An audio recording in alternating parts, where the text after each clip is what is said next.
hacer el seguimiento a la paciente. Por tanto, es común que lo llamen así, pero el término es incorrecto, ¿no? Pero así lo llaman en el hospital. Llega la paciente a hacer su primer control prenatal, llene el CLAP, le van a decir. Entonces usted ya sabe que están hablando de este documento y usted lo tiene que llenar. Bueno, muy puntual. El tema no es control prenatal, pero ¿qué me interesa? Que cuando está usted realizando un control prenatal, cuando está haciendo la evaluación de una embarazada, no se olvide, ¿no es cierto?, que cuando hablamos del control prenatal, hacemos referencia a esas visitas, entrevistas, contactos que vamos programando con la embarazada, ¿no? Para poder vigilar la evolución del embarazo.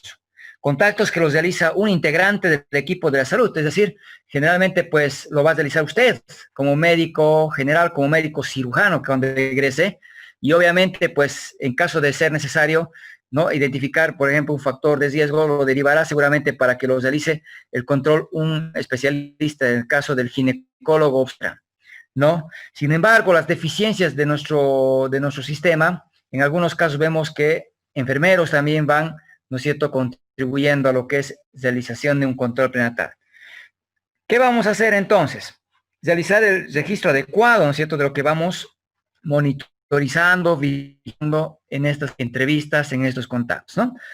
Cuando hablamos de conferencia que sea precoz, debe de hacerse dentro del primer, idealmente, ¿no? Ni bien la paciente se entera que está embarazada, debe acudir de manera inmediata a hacer sus controles, ¿no? Porque vemos que hoy en día, pues, muchas patologías se pueden, ¿no es cierto?, diagnosticar, se pueden hasta prevenir incluso, ¿no es cierto?, tomando acciones en una forma muy temprana, ¿no?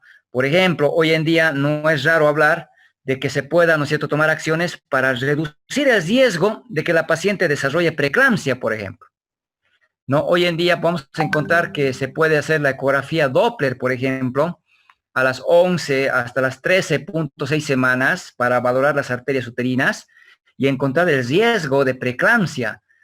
Porque si bien la preeclampsia se va a manifestar en la segunda mitad del embarazo, clínicamente, su fisiopatología ya se produce en una etapa muy temprana, ¿no es cierto?, asociado a esas olas de invasión trofoblástica. Ya se puede detectar alteraciones con el Doppler y encontrar pacientes que están viniendo normotensas, es decir, presión 160, pero que tiene ya alterados, ¿no es cierto?, los flujos a nivel de las uterinas, y usted ya puede predecir, decir, la paciente va a hacer preeclampsia, entonces, ¿qué hago? Le doy aspirina, ¿no es cierto? Y al dar aspirineta, que es lo que se va recomendando, entonces vamos reduciendo la probabilidad de que la paciente nos haga el trastorno hipertensivo del embarazo, ¿no?, con alta morbilidad, la preeclampsia, ¿no? Ahorita están en estudio, por ejemplo, el administrar a una embarazada, ¿no?, adolescente,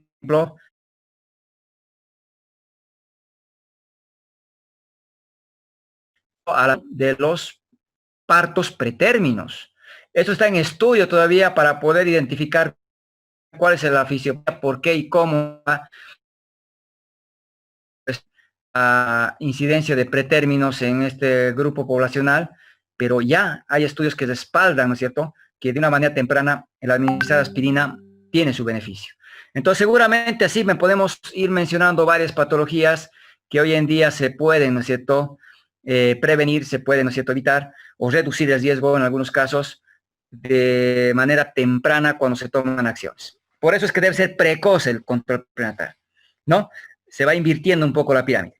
Debe ser periódico, porque no basta una vez que venga la paciente. Hay pacientes que vienen directo al nacimiento, por ejemplo, ¿no? Y nunca ha hecho un control.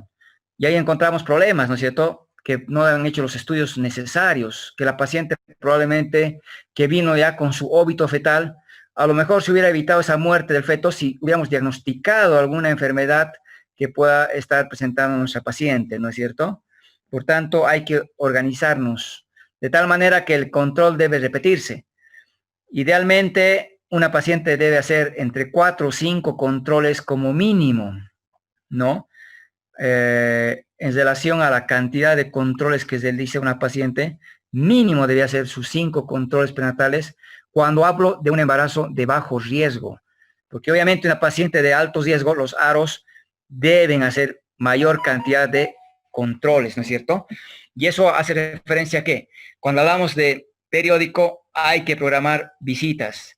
Y las visitas justamente van a estar, ¿no es cierto?, en función si identificamos un embarazo de bajo riesgo o un embarazo de alto riesgo. Generalmente, ¿no es cierto?, se puede ir organizando los controles prenatales de diferentes maneras. Ahí en la diapositiva les he puesto un ejemplo de cómo se puede ir organizando una gestación, ¿no? Para el primero, para el segundo, tercero y cuarto y quinto embarazo, o control, perdón. Sin embargo, en los hospitales la mayoría va haciendo los controles no cada mes, hasta que la paciente cubra sus 28 semanas, después cada 6 semanas, ¿no? Y después hace cada semana, a que cumpla las semanas, y después vamos aumentando la frecuencia, ¿no? Cada 2 días incluso, ya pensando en que pueda llegar, ¿no es cierto?, hasta las 42 semanas, momento en el cual debe hospitalizarse y debe interrumpirse. Porque un embarazo prolongado, había dicho ayer, tiene riesgo para el feto. Y al decir se interrumpe, no estoy hablando de cesárea, estoy hablando de inducción. La conducta frente a un prolongado es inducción, pero que evidentemente puede en algún momento requerir la intervención cesárea, claro que sí. Bueno, completo porque vamos a diagnosticar alguna patología y la vamos a tratar. Vamos a rehabilitar, vamos a tomar acciones de prevención, de promoción, educación, como quieran mencionar. Hoy en día se habla más de actuar sobre las determinantes de la salud. Sí, pero no nos olvidemos entonces que el control se abarca varias áreas, ¿no es cierto?, varios aspectos en el enfoque que se va realizando en la atención de una paciente. Extenso porque debe cubrir, ¿no es cierto?, a todas nuestras pacientes embarazadas durante el parto y en el puerperio, en toda mujer que está pues en territorio boliviano, ya sea por el SUS, por ejemplo, que cubre, ¿no es cierto?, a todas las pacientes, o las diferentes normas que nos van respaldando en la atención de la mujer embarazada, ¿no es cierto? Y eso hace el cumplimiento del extenso.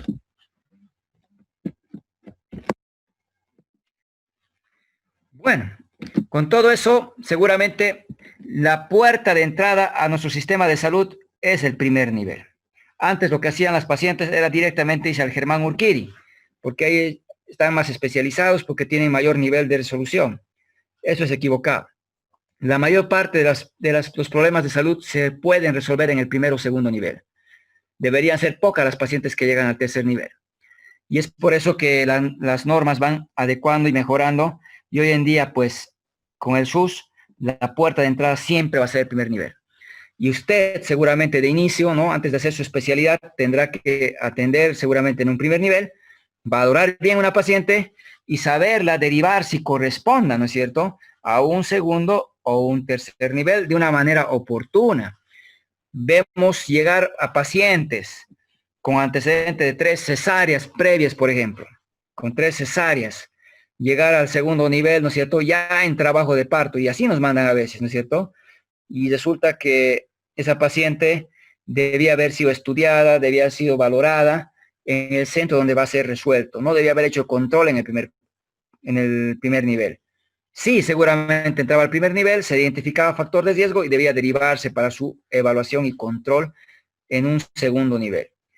¿Cuál es el riesgo que una paciente tiene con el antecedente de haber tenido 3 cesáreas anteriores? Cualquiera de los participantes. ¿Qué riesgos tiene una paciente que viene hoy día a su centro de salud?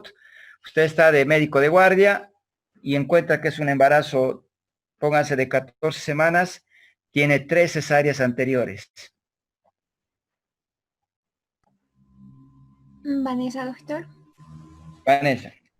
Por las cesáreas hay más riesgo de que la paciente tenga adherencias y es más difícil, o sea, ir sacándolas en la cesárea que se le va a hacer. Ya, las adherencias, ¿no?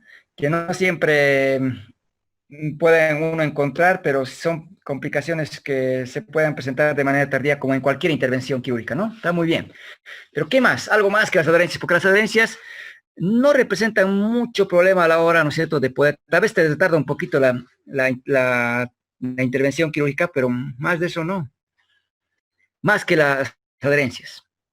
¿Qué otro riesgo puedes identificar? Paciente con 3 cesáreas anteriores. Doctor, Natalia, Natalia. ¿podría ser atonía uterina? ¿Atonía uterina? Ya, pero no estaría muy en función de la cantidad de cesáreas, ¿no? La atonía. Más bien la atonía estaría por otros factores condicionados, ¿no? La sobredistensión uterina, la presencia tal vez de ¿no es cierto?, una actividad aumentada del músculo que lleva a la fatiga, ¿no? Trabajo de parto prolongado, la ruptura de membranas con la corionionitis, o la distensión exagerada del útero con macrosomía, con gemelar, ¿no es cierto? ¿Qué otra complicación les llama, o sea, les debería no preocupar, sino deberían identificar? Paciente con 3 cesáreas anteriores.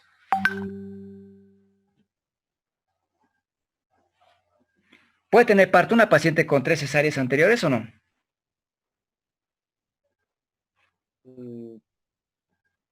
David, doctor, yo creo que no, porque alguien en el parto tiene más riesgo de hacer una rotura uterina. Ah, eso, ¿no es cierto? Entonces resulta que cuando hablamos de la paciente con cesárea, una paciente con cesárea anterior, una paciente con cesárea previa, puede tener parto. Puede tener parto cuando tiene una cesárea. Cuando tiene 2 cesáreas, no va a tener parto, porque el riesgo de ruptura, ¿no es cierto?, es alto. Y si tiene 3 cesáreas, es mucho mayor el riesgo de que se rompa el útero. Entonces, una paciente con 2 cesáreas previas es indicación absoluta de cesárea. Usted tiene que programar la cesárea. No la puede mandar a la casa y decirle vuelva con dolores. No, hay que programar su cesárea. ¿No? Antes se programaba a las 38 semanas, hoy en día se recomienda que ninguna programada se realiza antes de las 39 semanas. Idealmente se debe programar entre 38 y 39 semanas, ¿no? Para poder evitar también que el niño tenga un problema de tipo de la inmadurez por ser pretérmino, ¿no? Porque pensemos, los diagnósticos de la edad gestacional no son 100% seguros, puede haber un margen de error. Entonces, hay que programar. Porque no puede tener parto, no puede tener contracciones porque el riesgo de ruptura es alta. 2 cesáreas previas ya es indicación absoluta de cesárea, porque la tercera cesárea tiene que ser sí o sí cesárea, el tercer embarazo. Pues se llama cesárea iterativa, ¿no? La cesárea iterativa se la denomina a la tercera cesárea. Por tanto, si la paciente viene con 3 cesáreas anteriores, con más razón, ¿no? Entonces hay que programarla. ¿Qué otros riesgos más, David, identificas? Bien, uno, la ruptura uterina, tenga mucho cuidado con eso. Se puede romper el útero al llegar al tercer trimestre incluso, o con mayor razón durante el inicio del trabajo de parto, ¿no? ¿Qué otra complicación? El acretismo placentario. ¿Quién me dice que es acretismo placentario?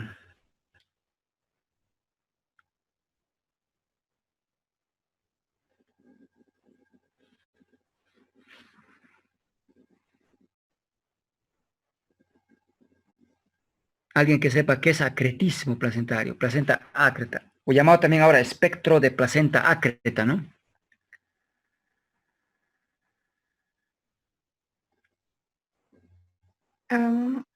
Natalia, es Natalia. cuando puede haber una ausencia de la decidua basal, entonces no va a haber una buena inserción de la placenta, entonces no va a haber igual un buen desarrollo, digamos, de las vellosidades. Ya, entonces la ausencia de si no hay desarrollo de la decidua basal, ¿qué va a pasar? Las vellosidades coriales, la placenta va a estar en contacto con el miometrio, ¿no? Entonces se va a pegar al miometrio. Eso justamente el acretismo, ¿no? Adherencia anormal del trofoblasto o de la placenta al miometrio. Obviamente tiene diferentes grados. Si solo está unida, acreta, si entra dentro del músculo uterino, íncreta, si atraviesa y llega a la serosa o a órganos vecinos, pércreta, ¿no? Entonces, esa adherencia normal de la placenta al miometrio va a provocar que cuando nazca el niño, se quiera retirar la placenta, no se la va a poder retirar, ¿no es cierto? No se va a poder extraer. ¿Por qué? Porque está unido al músculo. Entonces, al usted querer retirarla, va a arrancar a pedazos, va a empezar a sangrar. Hoy en día es lo que más se está complicando, ¿no es cierto?, en los hospitales, los tismos placentarios en pacientes porque han sido sometidas a cesáreas, ¿no? Hay muchas cesáreas que se van realizando. Debería realizarse el 10 o el 15% de los nacimientos por vía cesárea. Sin embargo, hay hospitales que no bajan del 35 o 40%, ¿no? Vamos a la seguridad a corto plazo, las cajas, y vemos 90, 80% de nacimientos por esta vía, ¿no? Entonces, ¿qué estamos haciendo? Aumentando los riesgos, nada más. Hay que evaluar muy bien para poder elegir de manera adecuada una cesárea, ¿ya? Entonces, no se olviden, tiene una paciente con 3 cesáreas previas, su riesgo es de acretismo, pero eso va a ser al momento del alumbramiento. Tiene riesgo de rotura, es mucho mayor en el tercer trimestre, no los tiene ahorita. Entonces, ¿le puedo hacer controles en el primer nivel? No.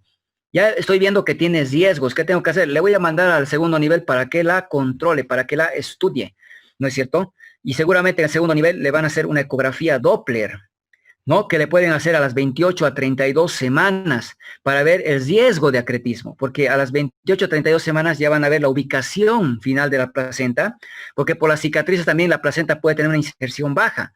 Otro riesgo, puede haber la placenta previa oclusiva total, puede haber entonces rotura uterina, puede haber acretismo.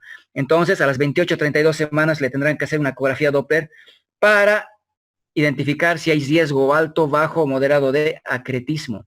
Y si tienes riesgo alto de acretismo, no le puedo resolverse en el segundo nivel, la tengo que mandar al tercer nivel, porque puede requerir, ¿no es cierto?, intervención pues de mayor complejidad.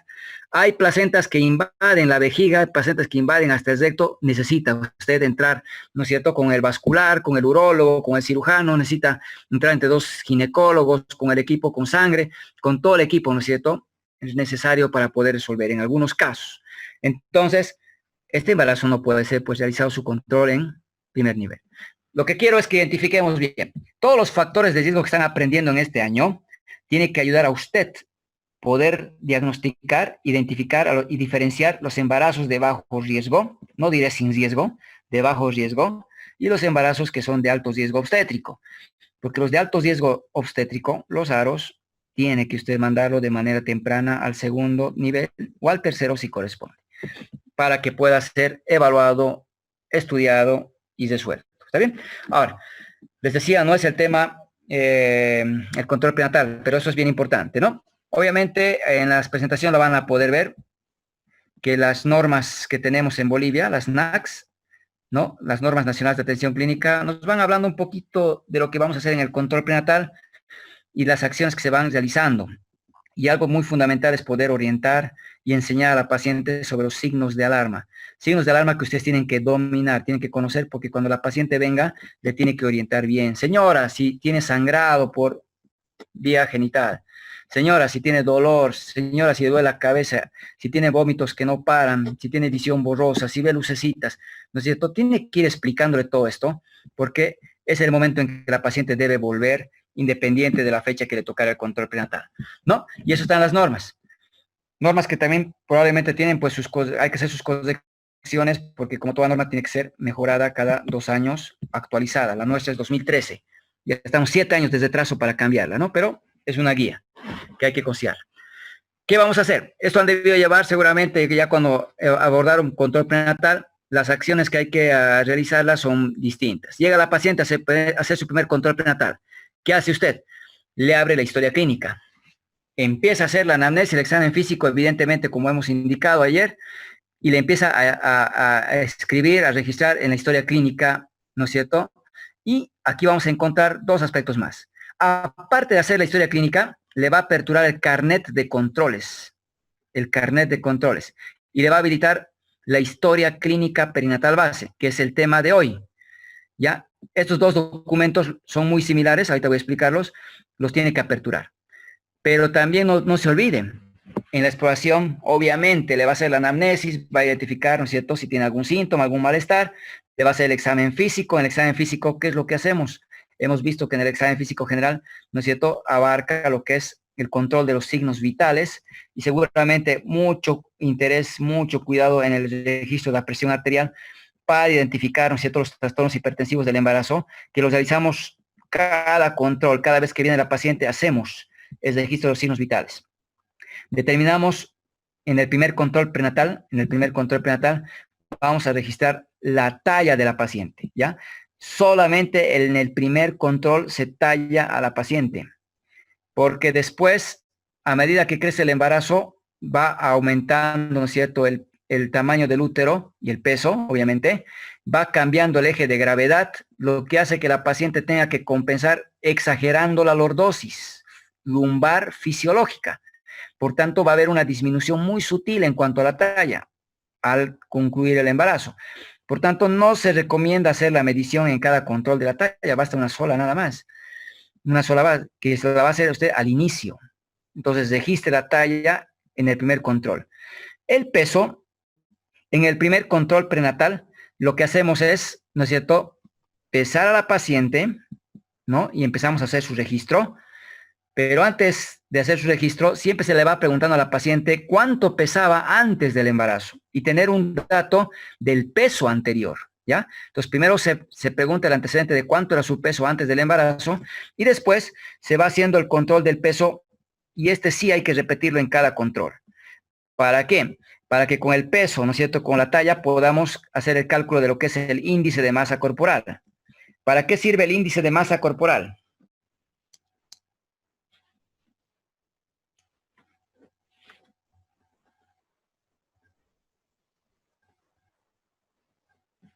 ¿Qué valora el índice de masa corporal?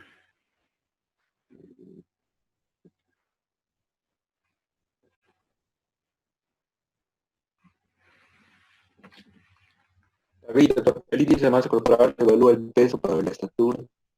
¿Ya? ¿Para qué nos sirve, pero?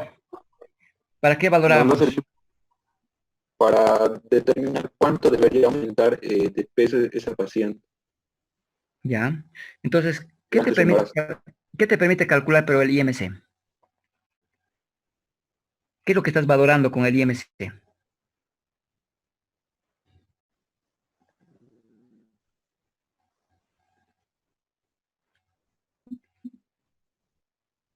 Estás estimando de manera indirecta el estado nutricional de tu paciente, ¿no es cierto? Valorando el compartimento graso, tratando de establecer, ¿no es cierto?, si tu paciente puede estar con un peso normal o eutrófica, si está pues con bajo peso, si está desnutrida, si está con sobrepeso u obesidad, ¿no? Bien, y vas a ir acompañando seguramente con el aumento de peso que tiene que tener durante la gestación, ¿no? Ya, está muy bien. ¿Cuál es la fórmula para el cálculo del IMC? Creo que de estatura, peso sobre estatura al cuadrado. Ya, peso, ¿no? En kilogramos, bien, sobre talla, ¿no es cierto? En metros, ¿no? Al cuadrado. Bien, Sí, ok.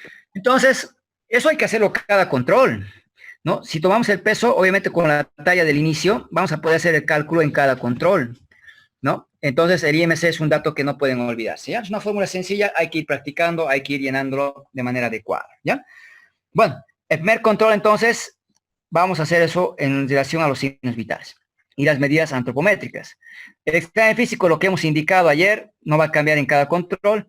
Lo que sí es recomendar, ¿no es cierto?, que no olvidemos en los controles hay que hacer el examen de mamás. Generalmente, en algunos centros los recomiendan que se lo hagan en el primer control, ¿no? En el primer control. Y si hay alguna alteración, se lo pueda seguir haciendo la evaluación y si no, con eso podemos identificar, ¿no es cierto?, si hay politelia, por ejemplo, ¿no? Pezones supernumerarios, polimastía, mamas supernumerarias, cicatrices, las características del pezón, bueno. Pero también algo que nos olvidamos en los controles es una evaluación oral. La salud oral es muy olvidada en el control prenatal. Sin embargo, la norma nos dice, hagan la evaluación, ¿no es cierto?, cómo están los dientes en su paciente, ¿no? La salud oral es bien importante.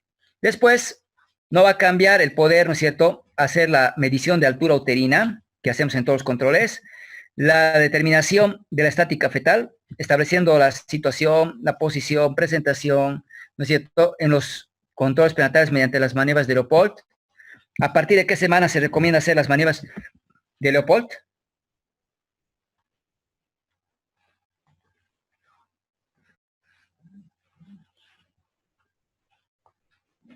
¿Se acuerdan?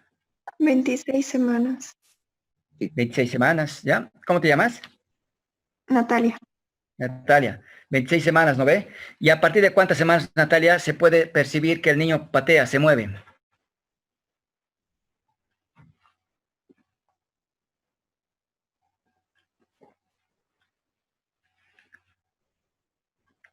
¿Alguien se acuerda? David, doctor, de las 20 semanas, 16 a 20. 16 a 20, ¿no, David? Bien. Entonces, eso, por ejemplo, te va a ayudar mucho a qué? Que cuando hagas el control prenatal, llega una paciente con 14 semanas, obviamente no es lo habitual percibir los movimientos del feto, por tanto, seguramente no va a ser un dato que te va a preocupar si no lo sientes, ¿no? Sino a partir de 16 a 20 semanas. Muchas ganas dicen en promedio a partir de 18. Perfecto. 16 a 20 semanas, entonces ya tienes que pensar que tiene que percibirse. Probablemente antes de las 26 algunas veces se puede sentir la cabecita y poder saber cómo está el feto. Sin embargo, se recomienda, ¿no es cierto?, puede hacer a partir de 26 semanas porque es más fácil poder diferenciar las diferentes partes fetales, ¿no? Esa parte no se olvide. Entonces vamos a hacer en cada control todo ello, ¿no? Bueno, la fetocardia lo mismo. Hemos visto que si tienes un feto que es de 10 a 12 semanas, podrías intentar a las 2 semanas escuchar con el ecosón, pero si no tuvieras, si solo tienes PINART, no vas a poder hacerlo, porque a partir de 12 semanas recién se puede palpar el útero arriba de la sínfisis pubiana. Entonces, ¿qué tendrías que hacer? Seguramente esperar a las 20 semanas para poder escuchar con el ecosón, ¿no es cierto? No, con el PINART, perdón, el estetoscopio de PINART. Bueno, en relación al Papa Nicolau. El Papa Nicolau se lo puedes realizar en el control, ¿ya? Y aquí es bien importante considerar. Un control prenatal puede ser una oportunidad que no puedes perder para poder hacer el screening, ¿no?, de detección precoz del cáncer cervicuterino. El Papa Nicolau no es lo ideal realizarlo en el control prenatal, obviamente, por los cambios que se dan durante el embarazo. Pero en caso de no tener un Papa Nicolau vigente, te llega una paciente que nunca has hecho un Papa Nicolau, no puedes perder la oportunidad para poder orientar a la paciente y realizarle. ¿Hasta qué semana se puede realizar el Papa Nicolau? Hasta las 20 semanas de embarazo. Por tanto, si llegó la paciente en el primer control prenatal, por ejemplo, a las 24 semanas, no le vas a hacer el Papa Nicolau porque el riesgo de sangrado es mayor, ¿no? Porque tomamos muestras del cervix y el cervix tiene cambios, entonces puede provocar sangrado al introducir el cepillo cervical o la espátula de aire. Hasta 20 semanas podría sacar una muestra, tomar una muestra de Papa Nicolau si la paciente no tiene un Papa Nicolau vigente. Tengo que recordar que el estado, ¿no es cierto?, de evaluación de su estado inmunológico en relación al tétanos, en la prevención del tétanos es muy importante. Hoy en día las niñas ya están recibiendo pues con su pentavalente las 5 dosis de la vacuna para el tétanos, por tanto ya están protegiéndose de por vida. Probablemente toda vacuna requiere un refuerzo o se recomienda un refuerzo cada 10 años. Entonces no habría mucho problema con nuestra población de aquí en adelante. Pero cuando no había la pentavalente, obviamente, hay muchos pacientes que les van a llegar que todavía no se aplicó la pentavalente en su momento, ¿no es cierto? Porque no había esa vacuna. Obviamente hay que verificar si tienen el esquema de vacunas completa. De no tener o desconocer su estado, hay que hacer el esquema de vacunación en el embarazo, ¿no? Se recomienda que por lo menos la paciente reciba 2 dosis. La primera dosis la puede recibir entre 20 y 24 semanas, ¿no? 20 y 24 semanas. Y obviamente el esquema nos dice la segunda dosis es al mes, porque la tercera dosis es a los 6 meses. Entonces ya no alcanzarían a la tercera dosis y es por eso que lo mínimo que tiene que recibir una paciente embarazada son las 2 dosis. De tener esquema completo o vigente, obviamente no necesito aplicar dicha vacuna, ¿no? Bueno, entonces todo esto va un poquito resumiéndome y lo que no se olviden, el aperturar el carnet de controles y la historia clínica prenatal base, lo vamos a ir llenando en cada control. Pero cuando lo aperturamos en la primera visita, ¿ya? Entonces no voy a entretenerme mucho en este capítulo, más que simplemente hablar de este tema. En el primer control prenatal, ¿no es cierto?, ya empezamos a administrar lo que son suplementos, ¿no?, de micronutrientes como corresponden, pues, a la administración del sulfato ferroso y el ácido fólico. En nuestro seguro ya viene combinado el sulfato ferroso, el ácido fólico y la vitamina C. Entonces ya va recibiendo los comprimidos. Generalmente, ¿no?, ya usted lo administra el primer control, en 90 comprimidos le entrega a la paciente para 3 meses, un comprimido cada día, ¿no es cierto? Y ya empieza con la administración del hierro. Sulfato ferroso lo voy a administrar para prevenir anemia, ¿no? Pero muy aparte de la importancia del sulfato ferroso, porque es importante recordar que la necesidad o el requerimiento de hierro, ¿no es cierto?, va a ir aumentando, sobre todo en el segundo trimestre, ¿no es cierto?, es donde deberíamos pensar de que es donde se consume mayor cantidad del hierro, pero le damos en el primer trimestre justamente con la finalidad de prevenir anemia, para la prevención de anemia, ¿no? Para poder dar y mejorar sus reservas y evitar la anemia, ¿no? ¿Qué han leído o quién me puede explicar para qué sirve y cuándo debe administrarse el ácido fólico a una embarazada y cuándo se administra?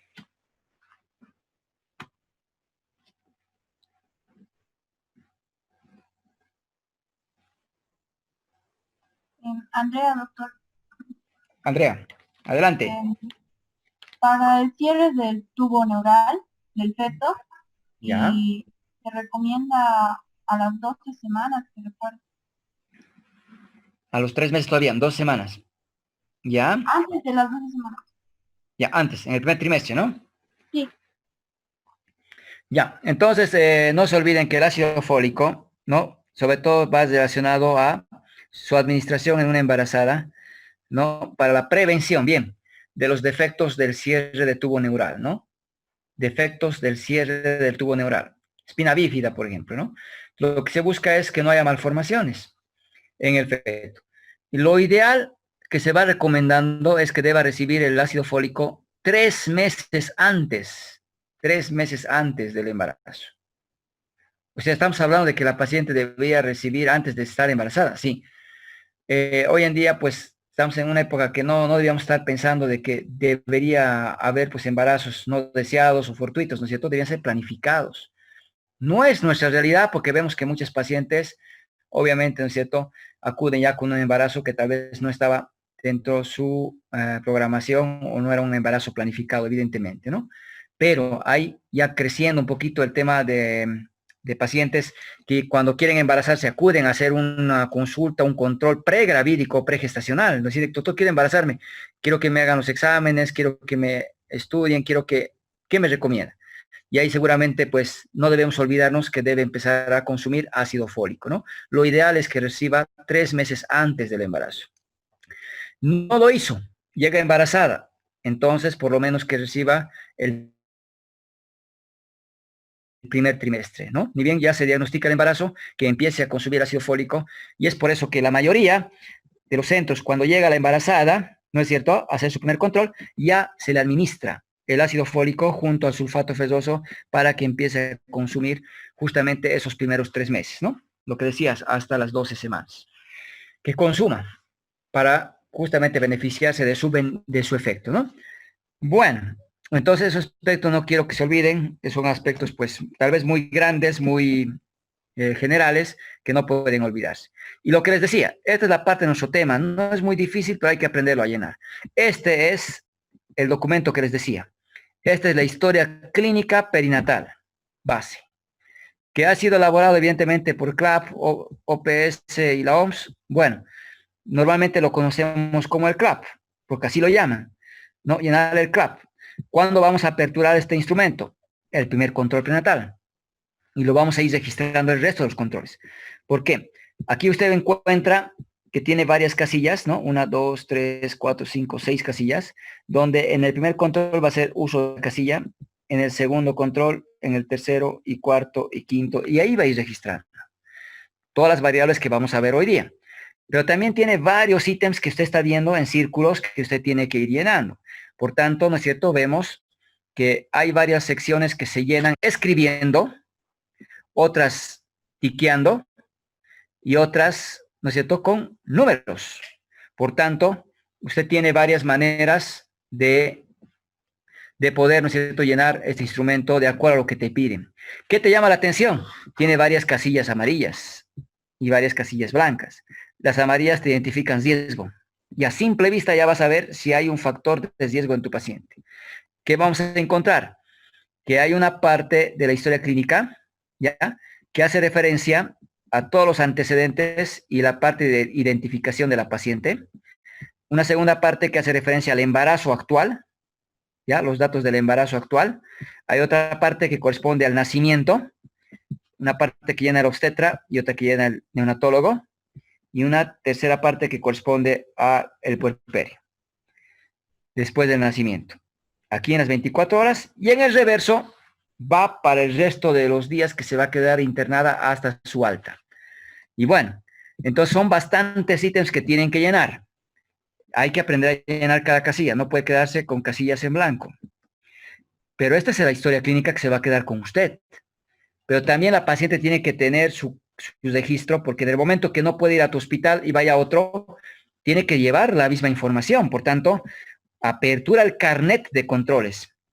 Y el carnet de controles en el anverso tiene esta misma información. O sea, tiene que hacer 2 registros. Uno para historia clínica, que se va a quedar en su expediente, y otra que se va a ir con el carnet de controles. Y en el carnet de controles, en el anverso, está justamente la misma información. Y el reverso, que lo va a doblar en 3 partes, ¿no es cierto? Tiene su identificación de la paciente, tiene las señales de alarma, incluso en gráficos, que le va a ayudar a usted a explicar, porque tiene que orientar, y tiene algunos datos que le van a permitir a la paciente, ¿no? También poder orientarse sobre algunos beneficios que le va a brindar el Estado en cuanto a su embarazo, ¿no? En relación a los bonos, ¿no? Por ejemplo. Entonces, tiene que hacer el doble registro. Y les decía, hay secciones en las que tiene que usted escribir. Hay secciones en las que tiene que escribir números. Hay otras en las que tiene que marcar, ¿no es cierto? Y el marcar estas casillas, ¿no? Corresponde a que usted tiene que marcar. Yo les recomiendo que lo hagan con la X. Sin embargo, también se puede utilizar el bien. La X. Eso es más utilizado y va a tener menos dificultades cuando le vayan exigiendo el llenado. Mucho cuidado, no se debe pintar. Hay quienes pintan la casilla de negro y eso no es lo correcto. Solamente marquen la X en el caso de la variable que corresponda, ¿no? Eso en cuanto al registro. Les decía, vamos a aprender llenando.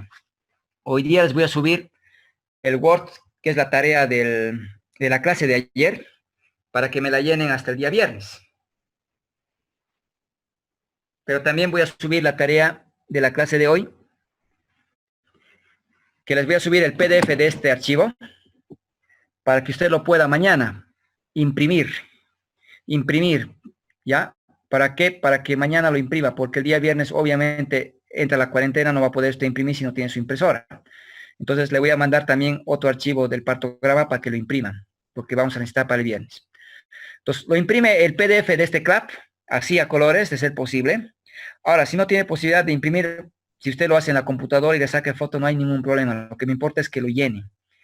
Y va a bajar un archivo que le voy a mandar, que es el caso clínico 2, donde usted va a tener toda la historia de una paciente para llenar este instrumento.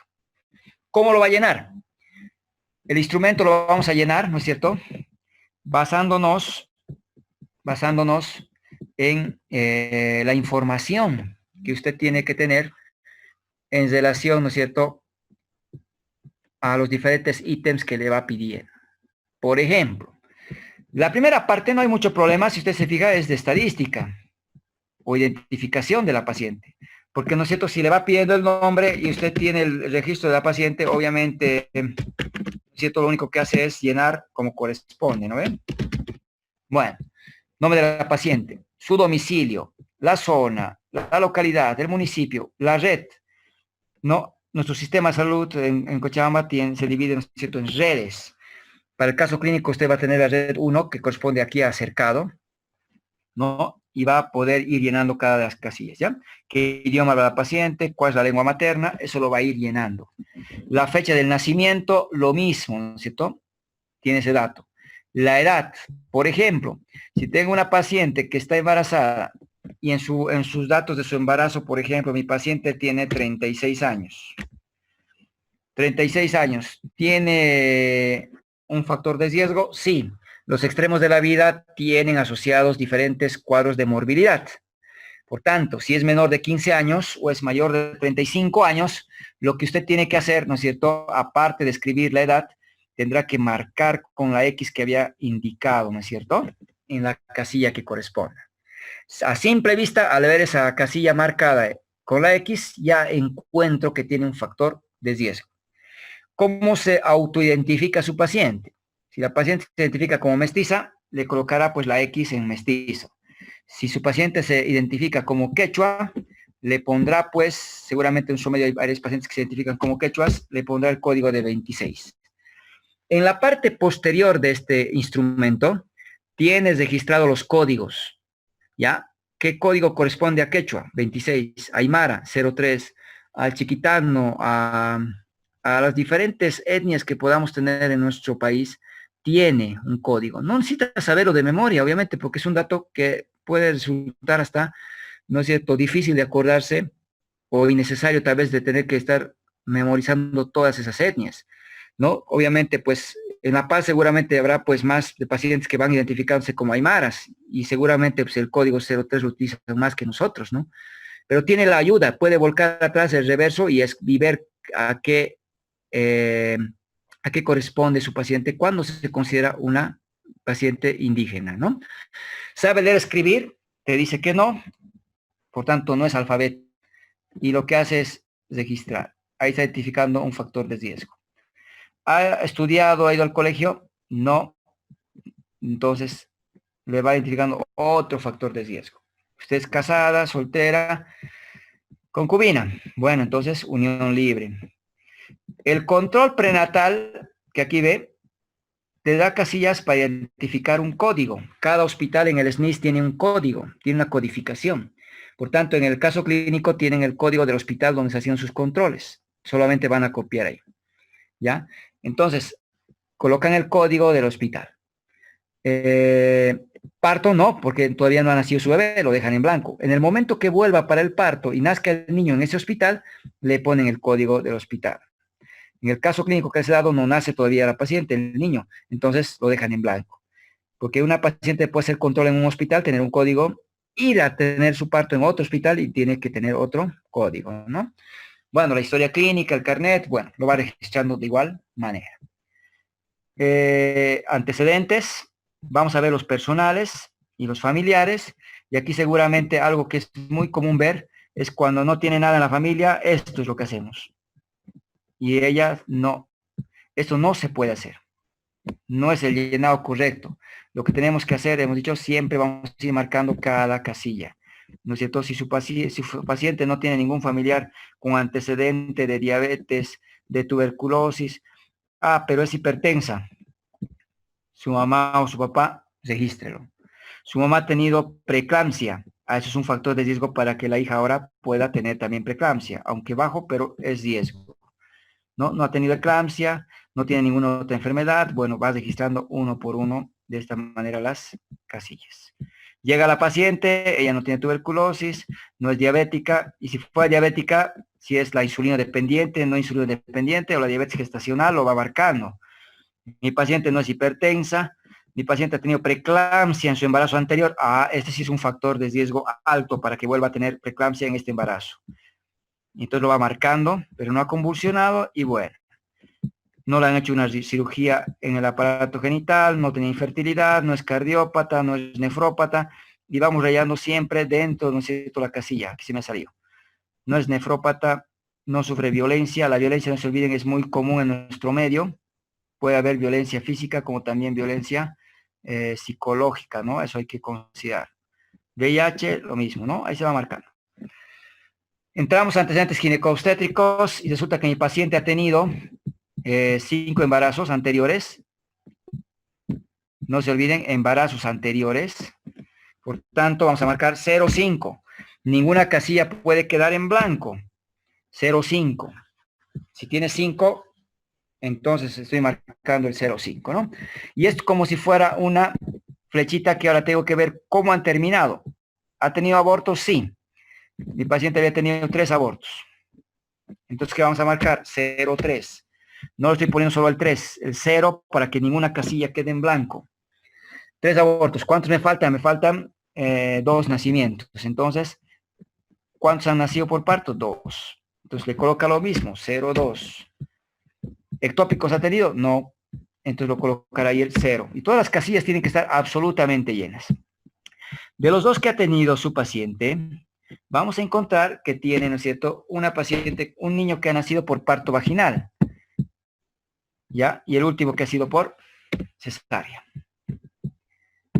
Todos los niños han nacido vivos. Entonces tendría que tener aquí 2 nacimientos. Entonces 0 nacidos muertos. Y es así como tiene que ir llenando. Simplemente va leyendo y tiene que ir llenando. De los cuales, de sus niños, uno está vivo. El otro se ha muerto. durante el segundo día, dentro de la primera semana. Por tanto, ninguno ha muerto después de la primera semana, 0. Entonces, si usted se fija, de los 2 que han nacido vivos, uno se murió y otro está vivo. Bueno, y ahí coloca, ¿cuándo ha sido la finalización del último embarazo, del embarazo anterior? Entonces, seguramente aquí tiene que usted preguntar la cesárea, ¿no es cierto? ¿Cuándo ha sido? Por ejemplo, la paciente le dirá el 2 de, no sé, enero del 2017. Entonces, ahí tienes el dato de que tu paciente, ¿no es cierto?, ha tenido su bebé hace 3 años. Entonces, no es menos de un año. Si fuera menos de un año, le marca con la X, porque es un factor de riesgo, periodo intergenésico corto, ¿no es cierto? Aquí le preguntará a su paciente si ella quería embarazarse. Sí, ha sido planificado. ¿Usaba algún método? No, no usaba ninguno. Esto es para ver el fracaso de algún método anticonceptivo. Porque si mi paciente usaba dispositivo intrauterino, no garantiza de que no puede haber embarazo. Puede haber embarazo. Y eso es un riesgo, ¿no es cierto? Claro, la T de cobre puede provocar, pues, por ejemplo, ruptura de membranas, puede provocar aborto, entonces puede provocar complicaciones, ¿no? Y bueno, ahora me toca ver estos datos de aquí, de último embarazo. El último, la cesárea. ¿Cuánto ha pesado ese niño? Y ese niño había pesado 4 kilos 30, como ayer hicimos el ejercicio, ¿no es cierto? Entonces es macrosómico. Ya está encontrando un factor de riesgo. ¿Tenía gemelos su bebé? No. Su paciente no. Entonces, cada casilla así tiene que ir llenándose, ¿ya? No tiene que faltar ningún dato. A ver, con estos datos en esta paciente, ¿qué factores de riesgo me están identificando un voluntario?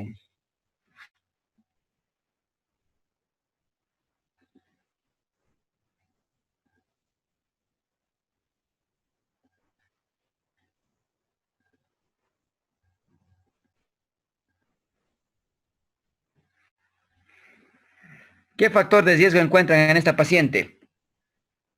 David, doctor, tal vez la David. preeclampsia ha tenido. Bien, la preeclampsia que ella ha tenido, es alto riesgo de que ahora vuelva a tener preeclampsia, ¿no?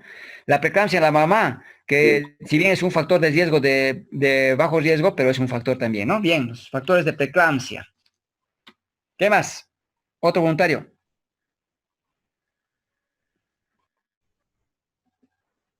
Maribel, Maribel.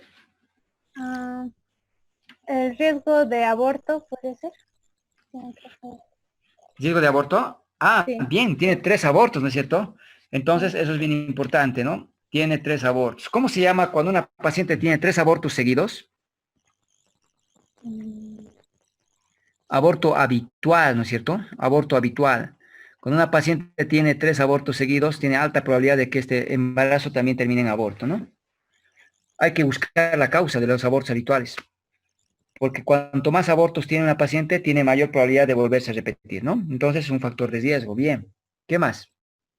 Otro voluntario. Porque si aquí tiene 3 abortos, hay que preguntar si son seguidos. Son seguidos. Han seguido los primeros embarazos. Ah, es un aborto consecutivo. Aborto, perdón, habitual, ¿no? Porque 3 abortos seguidos, se habla de aborto habitual, o 5 abortos discontinuos. Eso es aborto habitual. Y es un factor de riesgo. Hay que marcarlo con X.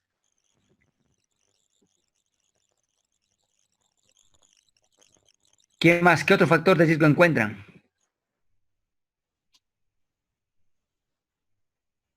César, bien. La cesárea, ¿no? Que el riesgo de, ¿qué era cuando tenía una paciente una cesárea?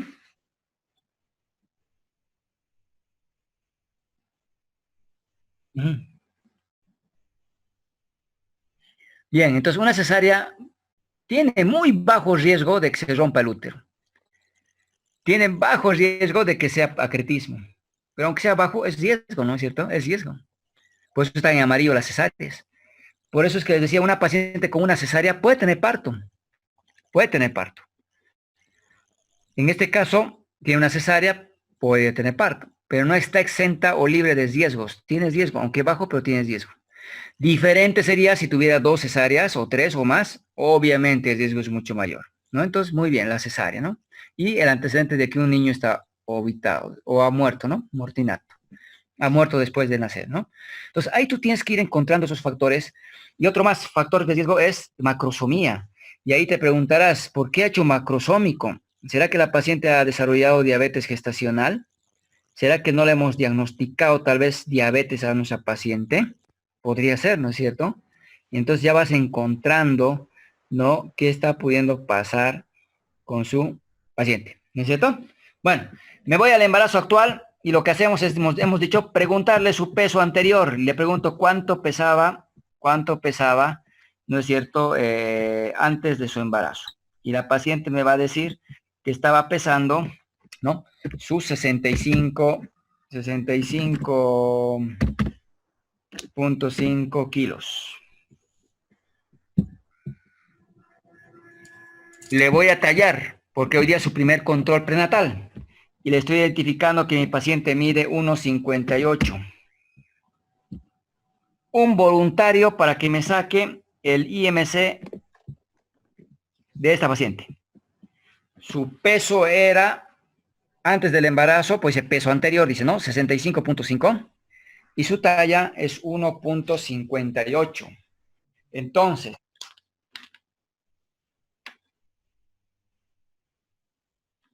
¿te sale 26, César? Ya. ¿Cómo has sacado, César? Explícanos.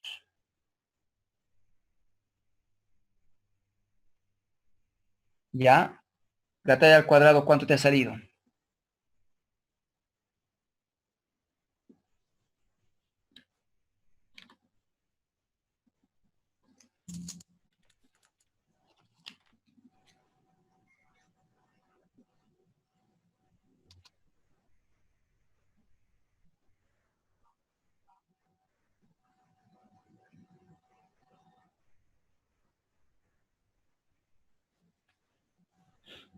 $2.49, ¿no?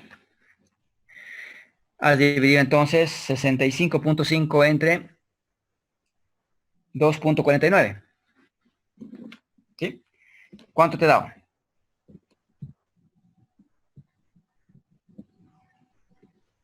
$26.2, ¿no? 26.2. Los dijiste así. 26.2. ¿Cómo clasificas a tu paciente con ese IMC? ¿Cuál es su estado nutricional?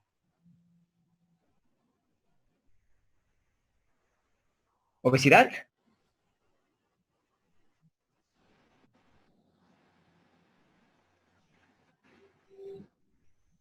Sobrepeso, ¿no?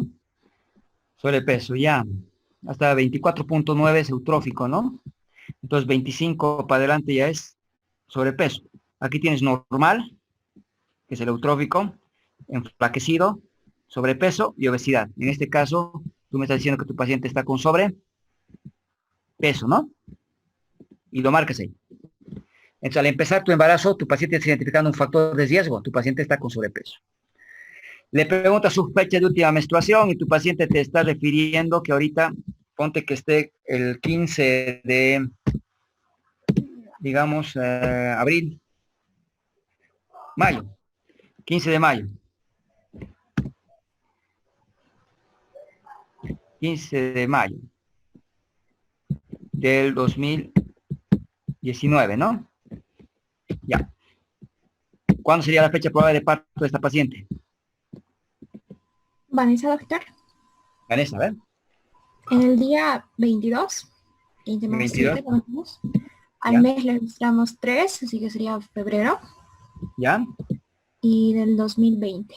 Bien. Entonces ya estás calculando que... Ay, perdón. Mayo del 2020, ¿dónde estamos? Vamos a borrar, ¿ya? Es dormido. ¿Cuándo era la fecha? 15, ¿no? 15 de, 15 de mayo, tendría que ser 2020, ¿no? ahora Estamos en 2020. Ya, ahora sí. Me ha dicho que va a ser el 22 de febrero, de febrero. ahora para el 2020, 21. 2021, ¿no? Bien. Va a ser para el año, para el 2021, para febrero, ¿no? Bien. ¿Cómo has calculado? Le vas a poner, porque por su fecha de menstruación, porque tu paciente tiene ciclos regulares, porque recuerda muy bien su fecha de menstruación, se colocarás por FUM. Porque no te ha traído ecografía, porque estás ahorita tomando este dato, ¿no? El FUM. Bueno, marcas así, porque es el primer control. Fuma tu paciente, ¿cuántas semanas tendría ahorita más o menos? Si es el 15 de mayo, junio, julio, 9, 10, 11. Está dentro del primer trimestre, ¿no? Entonces colocarás aquí, en el primer trimestre, la primera mitad del embarazo, que si fuma, te dice que no. Vive con alguien que fuma, no. Fumadora pasiva no es. Consume alguna droga, no. Eso está llenando su primer control. Consume alcohol, no. Sufre violencia por parte de su pareja o algún familiar, no. Vacuna para la rubiola, te va a decir, no sé, doctor, no sé si he recibido, no sabe. Vacuna para el tétanos, he recibido mi esquema completo, ¿sí? ¿Cuántas dosis? 5 veces, doctor. Ah, sí. De no recibir vacuna, le pones no. ¿Y qué tienes que hacer? Vacunarle, ¿no es cierto? Primera dosis, segunda dosis, y anotas en qué momento, ¿ya? Le revisas los dientes, está todo bien. No hay caries, no hay lesiones, no hay cambios en la mama de patología. Bueno, ahí. Tu paciente se ha hecho Papá Nicolau. No, lo dejas en blanco, porque puedes tomarle todavía porque es menos de 20 semanas. Lo dejas en blanco. ¿Se ha hecho colposcopía? No. Lo puedes dejar en blanco para llenar. ¿No es cierto? Para llenar.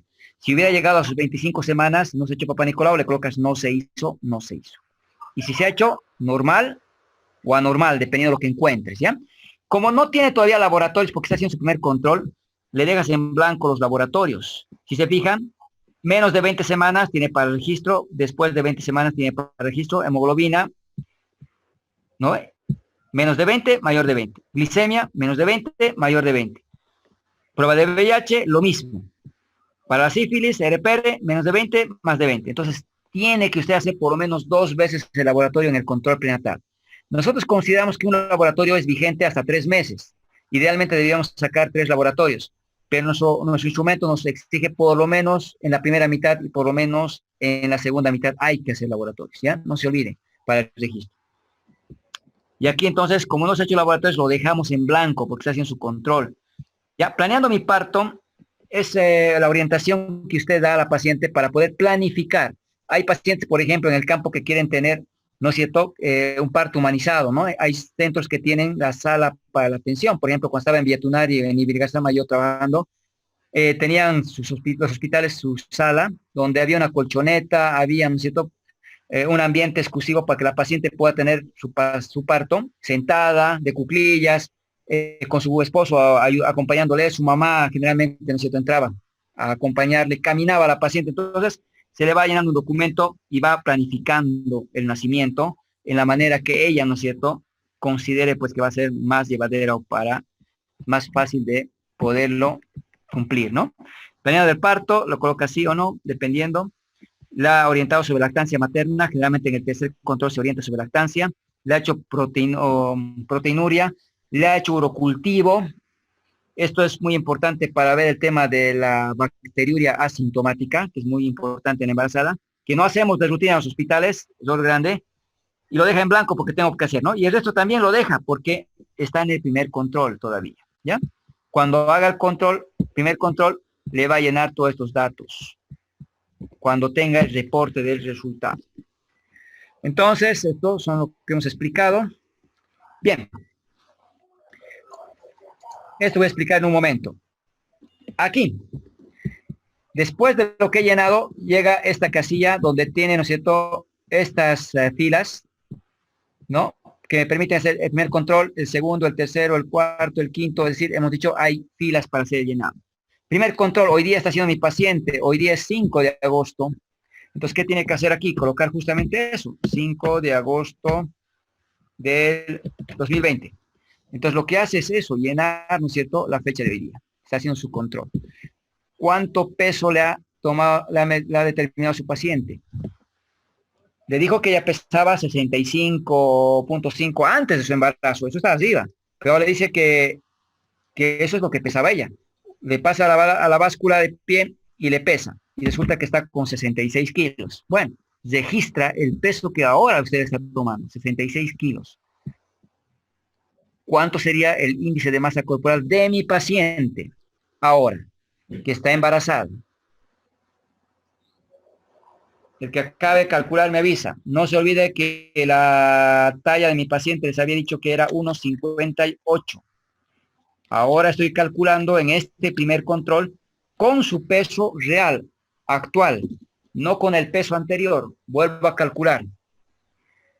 ¿Cuánto me sale mi resultado?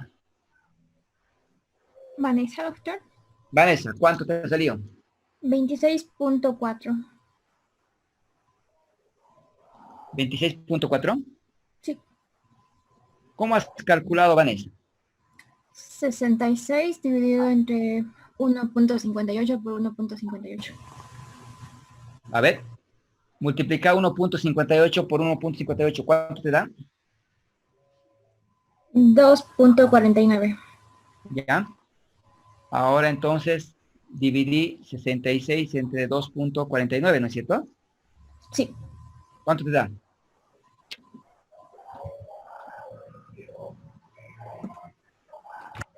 $26.5. Eso, vas a poner entonces ahí, ¿no? 26.5. Cinco. ¿Cómo clasificas a tu paciente con ese peso? Con sobrepeso. Sobrepeso, ¿no? Bien. Ahora, sigues llenando aquí la presión arterial. Calculas las semanas de embarazo. Como es el primer control, no tienes ecografía porque has calculado por FUM, le calculas por FUM, ¿no es cierto? Me colocas las semanas. Ponte que para el ejemplo, para el caso que les estoy planteando el llenado, ponte que tu paciente tenga sus 11 semanas. 11 semanas, punto 2, digamos. ¿Está dentro del primer trimestre? Sí. A las 11 semanas, ¿será que se puede medir altura uterina? No, doctor. No. ¿A partir de qué semana se mide la altura uterina? A partir de la 12. 12, ¿no? Sí. Entonces puede que no se sienta, ¿no? Intenta palpar usted, no se encuentra, bueno, eso es lógico por la edad, ¿no? Es pequeño todavía. Entonces no le va a medir altura uterina, porque no se puede medir el útero, ¿no es cierto? Lo puede dejar simplemente con un guión ahí, en blanco. La presentación peor, porque no es 26 semanas, ¿no es cierto? Le pone el guión. Listo. Frecuencia cardíaca a las 11 semanas, podría escuchar con el ecosón, ¿no? Hemos dicho. Podríamos escuchar. Con mucha dificultad, poniendo encima del pubis, desde 10 hasta 12 semanas, hemos dicho, ¿no? Y lo registra, ¿no? En caso de escuchar, lo que escuche. Si no escucha, bueno, le pone el guión igual. Movimientos fetales, ¿será que voy a sentir a las 11 semanas?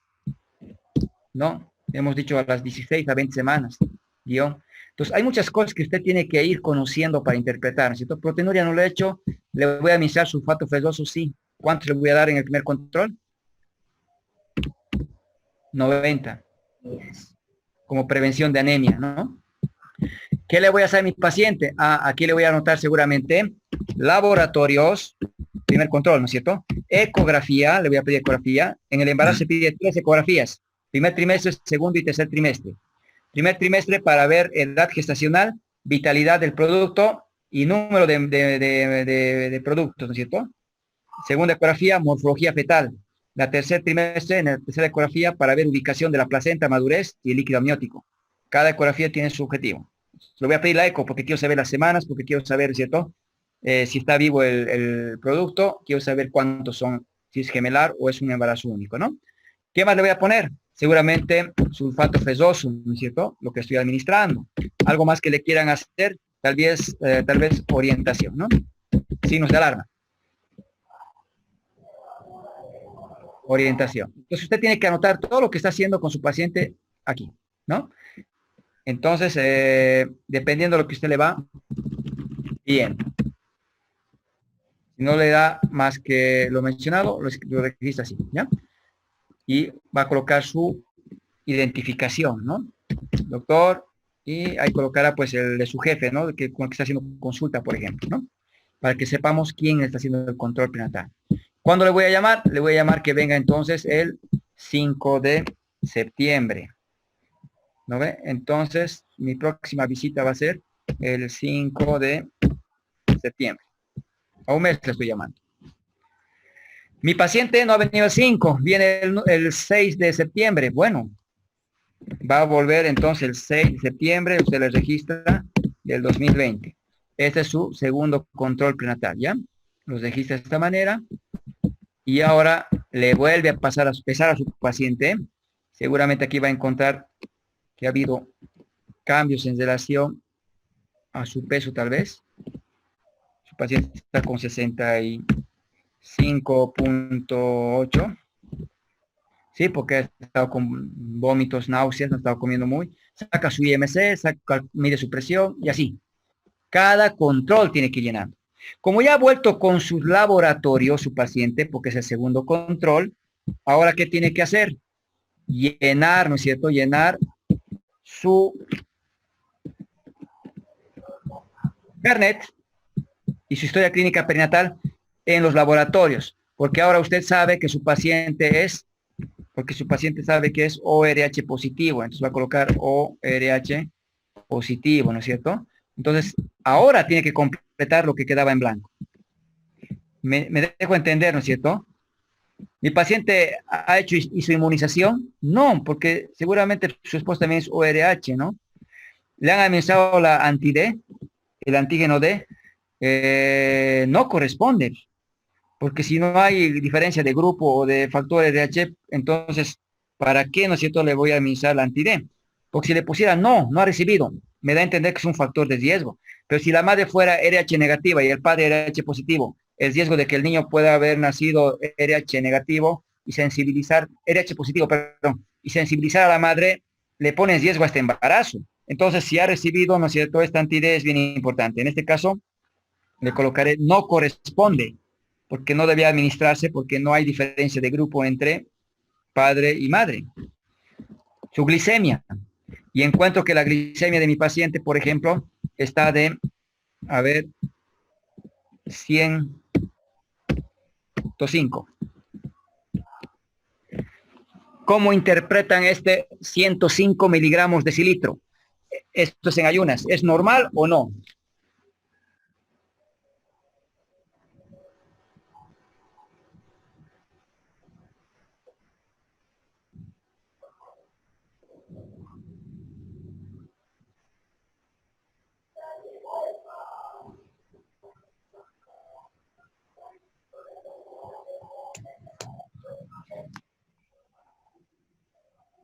¿Es normal ese valor o no?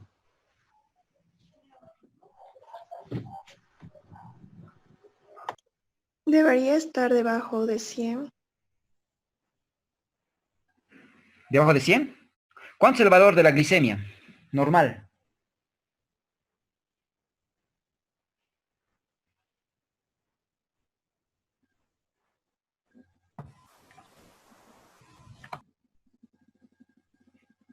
¿Cuánto es el valor normal de la glicemia? ¿Quién se acuerda?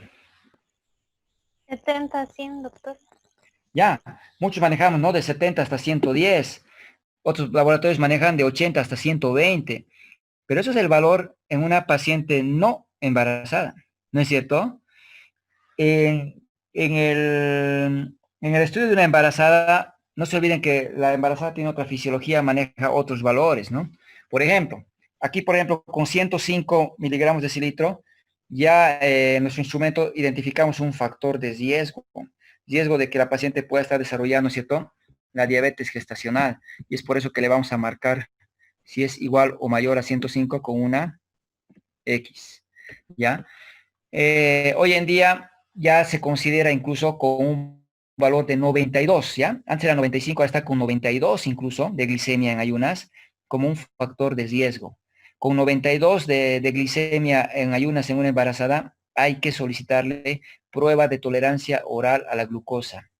Si a la primera hora el valor de referencia está alterado, ¿no es cierto?, vamos a encontrar de que estamos solamente, si tiene un valor alterado de los tres, ¿no es cierto?, que se va tomando, ¿no? Se realiza la determinación en ayunas a la hora y a las 2 horas.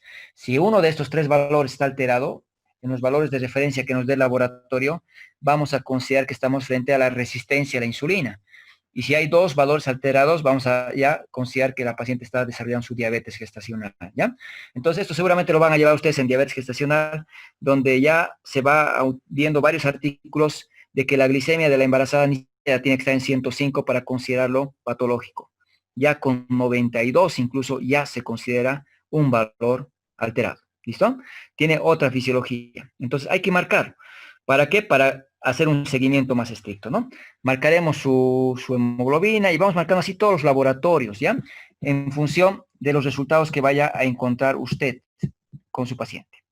Bueno, eso sería esta parte de la explicación. Nuevamente les repito, lo deja en blanco y en el segundo control, cuando ya te da los resultados, hay que ir registrando.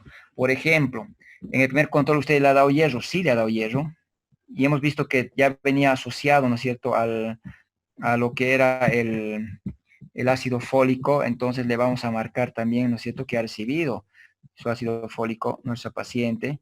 Le va a registrar, ¿no es cierto? Por ejemplo, le ha hecho la prueba rápida del VIH, sí. No, la prueba rápida que ha salido, no reactivo. Ahora, no reactivo, ¿no es cierto? No conoce, sin datos, si no tuviera, ¿no es cierto?, el informe de la paciente. Ha recibido tratamiento antirretroviral, no corresponde. ¿Por qué? Porque tu paciente no tiene VIH. Si hubiera tenido una prueba de VIH que sea reactivo, entonces tendríamos que iniciar tratamiento antirretroviral a partir de las 14 semanas, ¿no? Entonces, obviamente para reducir la carga viral y reducir la probabilidad de la transmisión vertical. Pero si no tiene VIH, ¿para qué le voy a administrar? ¿No es cierto? Porque usted le pone no y está en amarillo. No, no corresponde que reciba, ¿no? Le ha hecho la prueba no treponémica, en este caso los hospitales hacemos el RPR, ¿no? Podría pedir también BDRL. RPR ha salido negativo, obviamente lo marca. Si saldría positivo, lo va a poner a qué semana de diagnosticado, ¿no? Y si ha recibido o no tratamiento. Por ejemplo, si no corresponde, claro, porque es negativo, ¿no es cierto? Porque si hubiera sido positivo y no le da tratamiento, tiene el riesgo de que el niño pueda desarrollar la sífilis congénita, ¿no? Entonces, ahí va.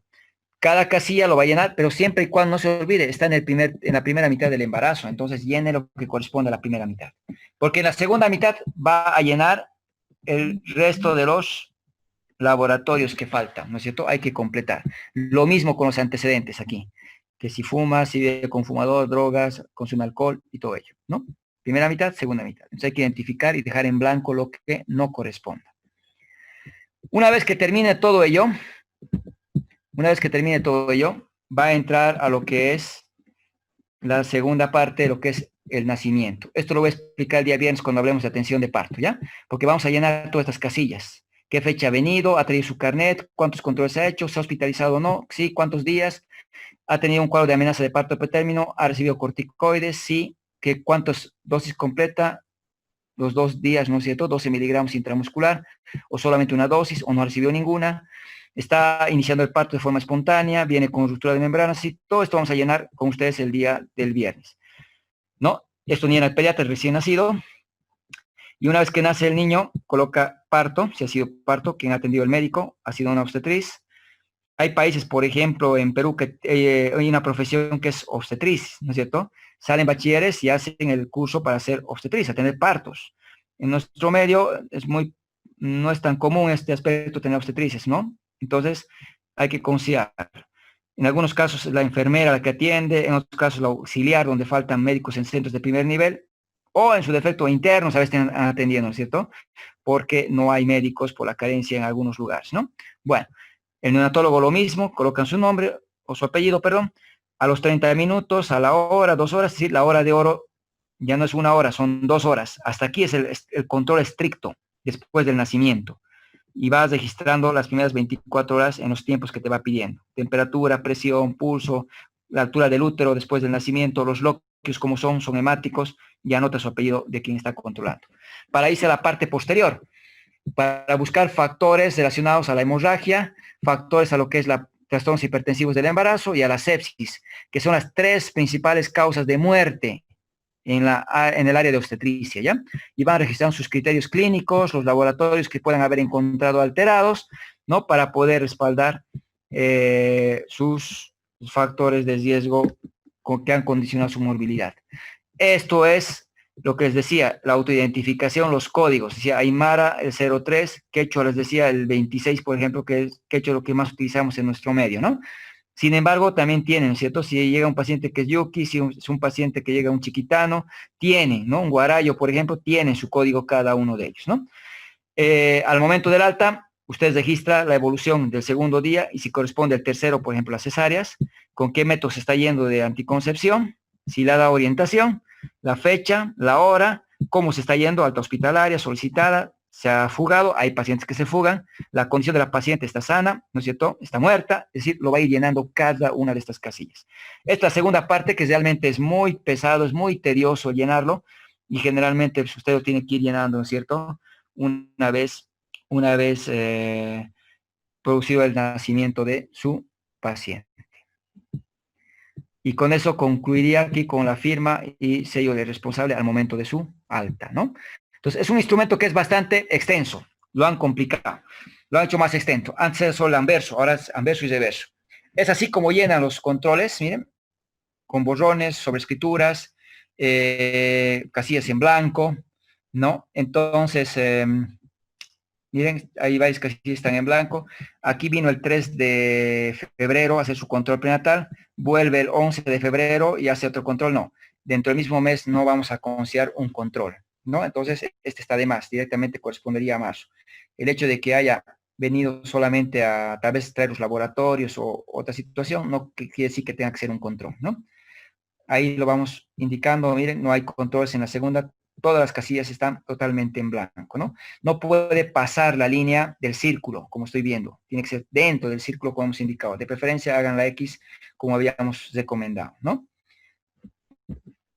Entonces es así como van realizando. Miren, muchas veces se nos escapa los diagnósticos. Pacientes que tienen macrosómico, pero no hemos sospechado en diabetes gestacional. ¿Por qué? Porque está normal su glicemia. Porque para nosotros es de 110 hasta... Perdón, de 70 hasta 110. No, la embarazada maneja otros valores, hemos dicho, ¿no es cierto? Esta paciente con 92 tendría que haber sido sometida a una prueba de tolerancia oral a la glucosa. Fíjense, una paciente con 1,56, con un peso de 82, IMC de 34, tiene obesidad y no está marcado. Tiene un factor de riesgo esta paciente, la obesidad, ¿no es cierto? Entonces, este registro me tiene que ayudar a identificar factores de riesgo. No puede quedar así en blanco y no ser interpretado. Le saco el IMC y bueno, no basta con eso. Hay que interpretarlo para poder tomar conductas, ¿no? Y ahí se va haciendo los diferentes controles. Hay un sistema informático perinatal, ¿no? El SIP para poder hacer el registro digital. Cada CLAP que, entre comillas, que vamos llenando en la historia clínica, tiene que ser ingresado a este sistema, donde digitalmente se va llenando todos los datos y se los va registrando y almacenando para un monitoreo y un seguimiento, ¿ya? Digital. O sea, aparte de llenar en el papel, hay un responsable que recolecta las historias y tiene que llenar toda esta información y, ¿no es cierto?, ir introduciendo a un sistema para almacenar y tener el registro correcto. Bueno, es un poco tedioso este tema, pero como les he dicho en un principio, lo vamos a aprender, ¿no es cierto?, llenando el instrumento, no hay otra manera. Y para eso, ¿no es cierto?, seguramente estamos obligados a que les voy a mandar este archivo en PDF, lo van a imprimir y lo van a ir llenando. Su caso clínico, como si estuvieran con él. Es decir, llenan todo el primer control, la información que les dan, van a dejar los laboratorios vacíos, por tanto, ¿no es cierto? Van a llenar lo que corresponde al primer control, ¿no? En esta fila. Y le van a llamar en un mes a su control. Y el control, en la fecha que ella venga, lo van a registrar y van a hacer su segundo control y van a completar los laboratorios. Solo hasta 2 controles les he dado para que no sea muy tedioso. Y ahí termina la dinámica. Les sacan una foto, pero antes le van a poner aquí en la parte superior su nombre de ustedes y le sacan una foto a este archivo hasta aquí, ¿no? Para que yo vea todo cómo está llenado y lo suben al WhatsApp del grupo. Hoy día voy a subir las tareas, lo van a tener ya hoy día y van a empezar a hacer las actividades para hacer un seguimiento, si han podido, ¿cierto?, asimilar la explicación.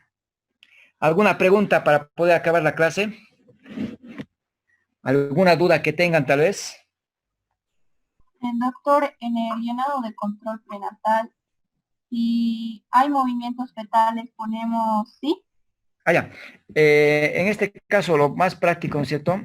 Movimientos fetales, aquí, ¿no? Movimientos fetales, le colocas el signo más. Positivo.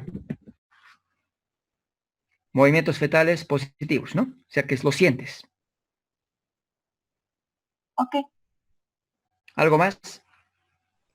Doctor, a la abreviatura que dice SD, ¿qué significa? Disculpe. Sin dato. Ok, gracias. ¿Ya? Entonces lo van a ir interpretando. Por ejemplo, a ver, mi paciente, a ver, ¿dónde está? Aquí está. Mi paciente es menos de 20 semanas, le he pedido la prueba de VIH, generalmente es en la prueba rápida, ¿ya? Sí, le marcas la X. A ver. Sí. Entonces en el contexto, mi paciente no tiene VIH, ¿no? No, tengo que saber el resultado, entonces veo el resultado. Si es negativo, si es positivo, no. Y aquí lo voy a entender que no conoce. Mi paciente no sabe qué es el resultado, ¿no es cierto? ¿No? A ver.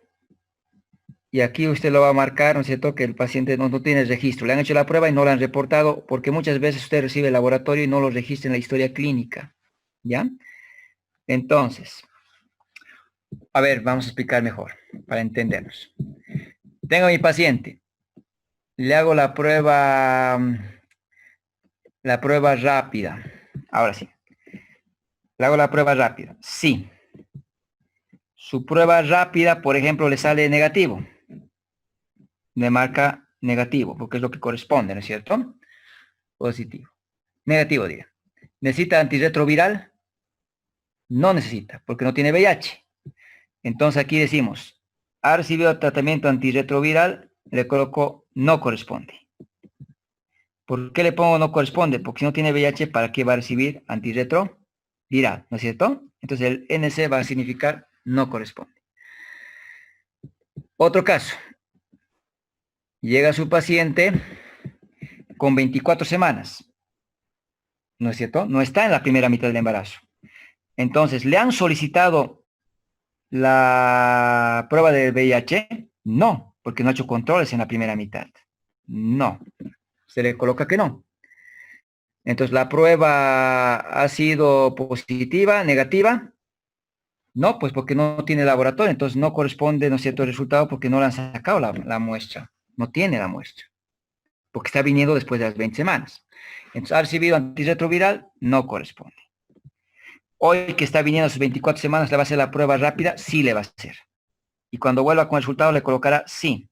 Se le realizó la prueba. ¿Qué ha salido? Negativo. O te va a decir, doctora, sí me han sacado la prueba.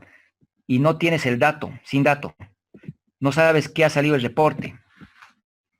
¿No es cierto? Porque muchas veces se va extraviando, se pierde, no registran, entonces pasa todo, ¿no? Entonces, en el contexto que ustedes vayan, ¿no es cierto?, interpretando, el SD va a ser sin dato. Y la NC no corresponde. ¿Está bien? Gracias. ¿Alguna pregunta más?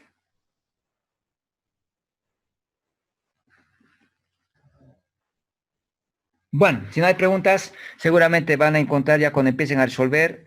Vamos a estar prestos para poder contestar cualquier consulta que tengan por WhatsApp. ¿Listo? Damos por concluida la clase. Nos vemos entonces el día de mañana. El tema